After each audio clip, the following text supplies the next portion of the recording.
Hello，大家好，我是蒋小陈。今天发这个视频呢，主要就是想咨询一下广大的朋友圈，有没有做过菜鸟驿站？因为晨晨的堂哥，在做菜鸟驿站，在走门面，所以晨晨也想入一下手，投资个2万块钱去开个菜鸟驿站的站点，不知道有没有前途，不知道有没有前景呢？因为毕竟不属于这个东西，不属这一行，对吧？但是只知道快递行业在这几年真的是风生水起，希望大家能够给我分析一下，好吧？就是菜鸟驿站，一个代收包裹的地方，就是别的快递啊，就是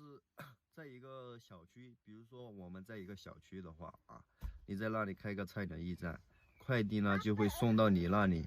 代放在你那里，然后那些业主呢去你那里拿，免费的。但是你怎么盈利？好像就是那些快递公司多少个快递，然后呢一个快递算6毛钱，好像是这样啊，一个快递6毛钱，然后呢就这样，还有发快递。好像就只有这2个收益啊，就只有这2种收益，不知道大家觉得怎么样希望大家能够给小陈提意见，好吧？视频呢到这里就结束了，